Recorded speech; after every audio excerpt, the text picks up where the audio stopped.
Good afternoon. Welcome to the channel. Retired, don't give up. We're in Chiang Mai.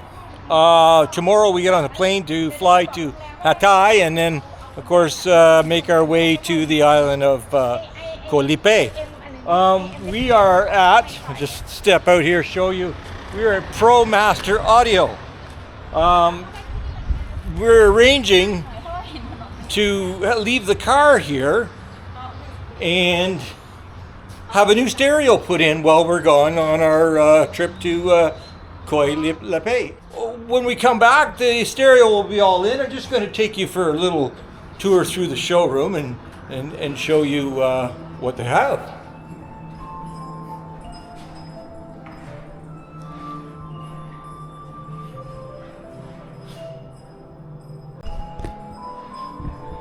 This, and I'm not sure how they're going to do it, but this is the unit that's going to get installed into our car.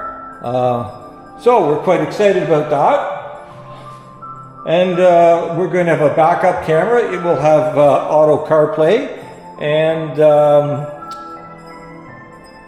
all the goodies that come with it. So quite pleased on the idea, and we'll see how it turns out.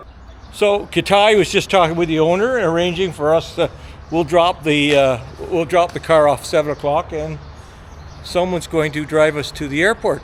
It's a 200 baht charge per day at the airport. The car is going to be there for 7 days. That's 1,400 baht. So actually we're going to save a little bit of money having the car here. That's a good deal.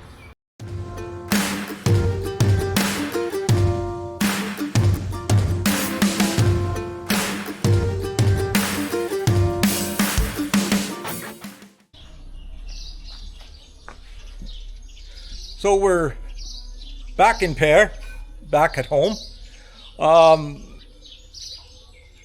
Obviously, it's been a while since this first part of the video was filmed, almost a month and a half. So I'm finally getting around to concluding my the video on the stereo. I tell you, one of the things about living in Thailand is, of course, if you're going to live in a northern community like I do, it's a remote community and you need transportation. And pretty much the main mode of transportation in Thailand is motorcycles. And you all know that I have my ADV and we use that daily for whatever little run to the store, wherever we might be going. Well, that's what we use. We also have our car. Now, having a car in Thailand, for the most part, is a bit of a luxury.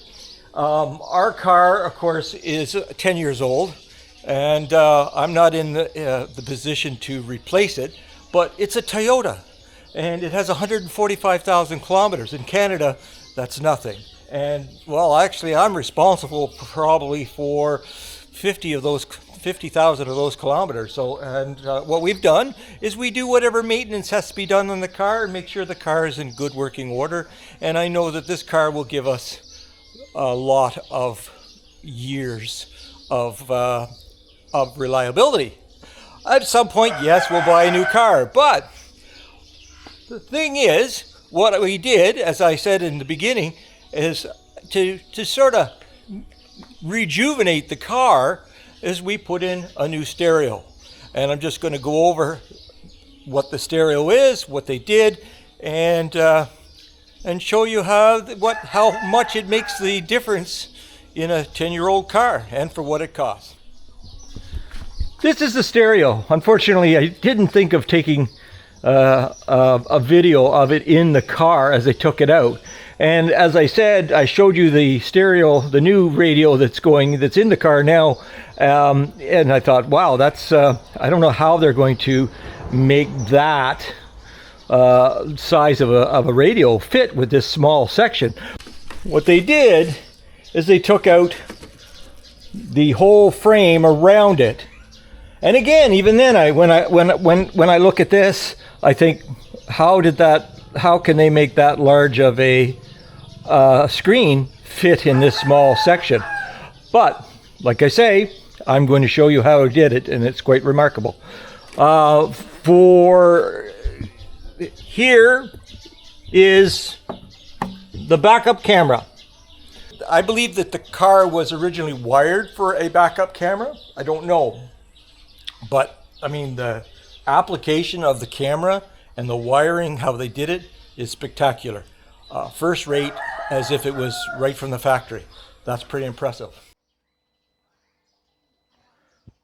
Okay, here it is. First thing we do is hook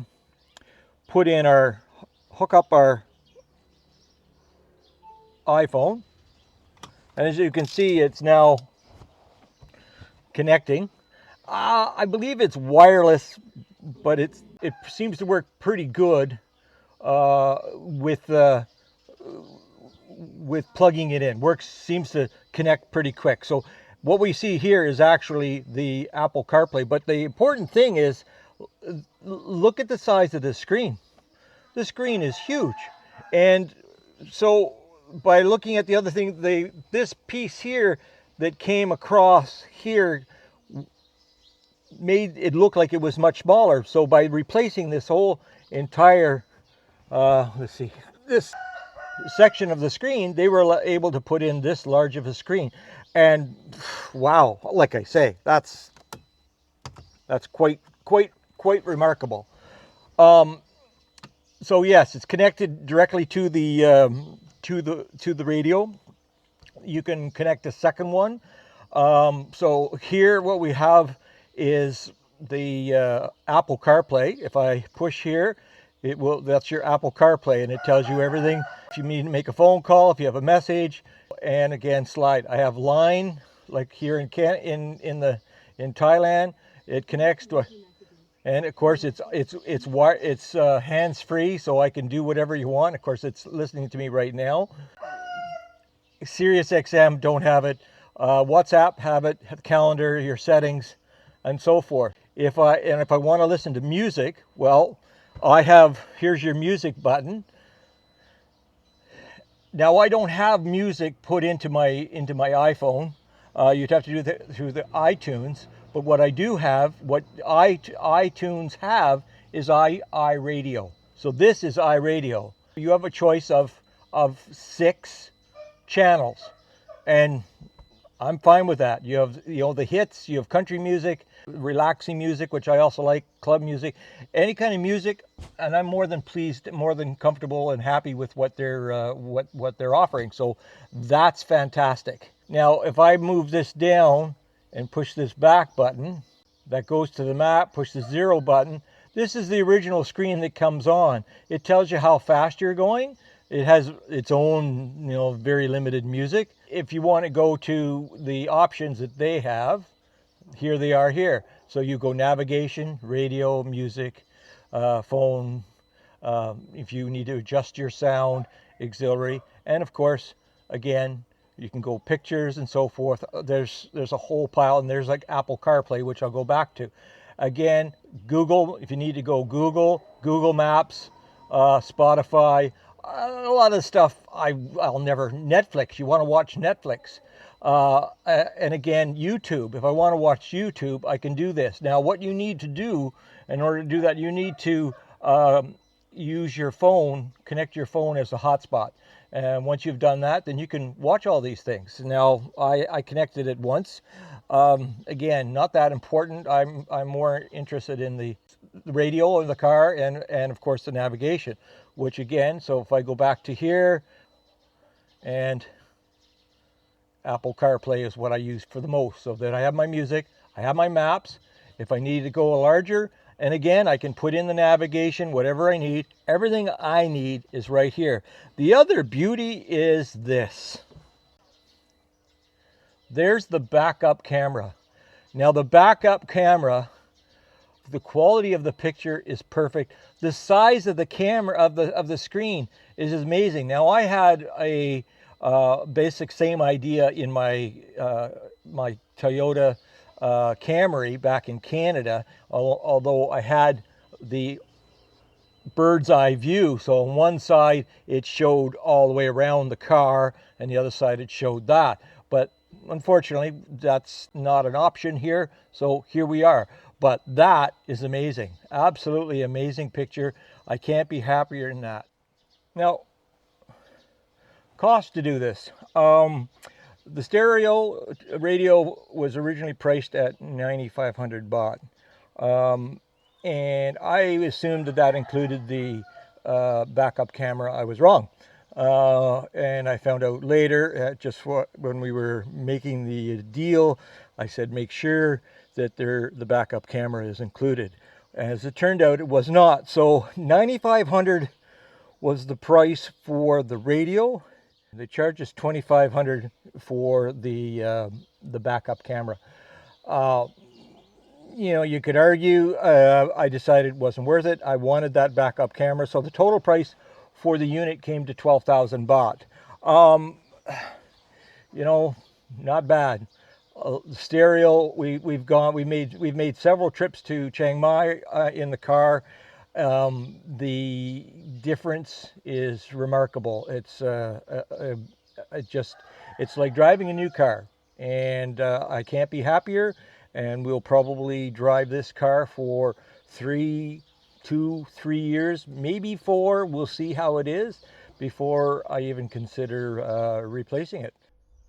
Now, I'm going to keep the old stereo, just put it away. It's not a problem. Find a storage place.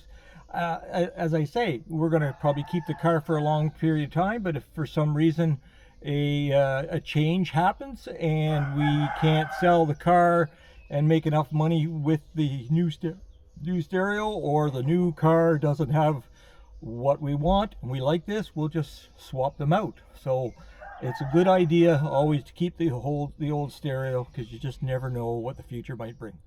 So there we go.